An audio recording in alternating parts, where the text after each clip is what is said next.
শীতকালে অনেকে কানটুপি পরে, যা দিয়ে সাধারণত কপাল ঢেকে থাকে।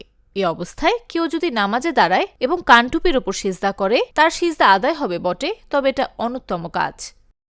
সিজদার সময় টুপি, পাগড়ি বা এরকম যে কোনো কিছু দিয়ে কপাল আবৃত থাকা অপছন্দনীয়।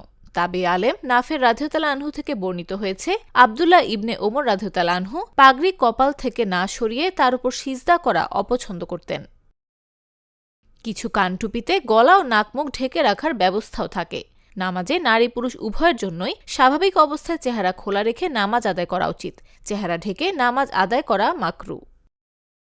হযরত আবু হুরায়রা রাদিয়াল্লাহু আনহু বলেন, আল্লাহর রাসূল সাল্লাল্লাহু আলাইহি ওয়াসাল্লাম কাঁধে দুই পাশে কাপড় ঝুলিয়ে নামাজ আদায় করতে এবং নামাজের সময় মুখ ঢাকতে নিষেধ করেছেন। তাই নামাজের আগে কপাল বা চেহারা ঢেকে থাকা কানটুপি খুলে রাখা উচিত। তবে কেউ কপাল আবৃত থাকা অবস্থায় সিজদা করলেও নামাজ হয়ে যাবে। একইভাবে বিশেষ অসুবিধা ছাড়া চেহারা ঢেকে নামাজ আদায় করলে মাকরু হলেও নামাজ হয়ে যাবে, পুনরায় পড়তে হবে না। আর শরীয়তে গ্রহণযোগ্য কোনো ওজর বা অসুবিধা থাকলে চেহারা ঢেকে নামাজ আদায় করা মাকরুও হবে না। যেমন কেউ যদি সর্দি কাশিতে আক্রান্ত থাকে এবং জামাতে নামাজ আদায়ের ক্ষেত্রে পাশের মুসল্লির অসুবিধা হওয়ার আশঙ্কা থাকে, তাহলে নাক মুখ ঢেকে নামাজ আদায় করতে পারে। তবে শুধু শীত থেকে বাঁচার জন্য নাক মুখ ঢেকে নামাজে দাঁড়ানো অনুচিত। শীতের কাপড় শরীর, কান ও গলায় থাকতে পারে, নাক মুখ খোলা রাখা উচিত।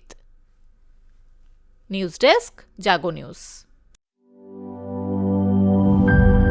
গুড লাক পেনের সফট অয়েল বেসড ইঙ্ক দেয় নিখুঁত লেখার আত্মবিশ্বাস।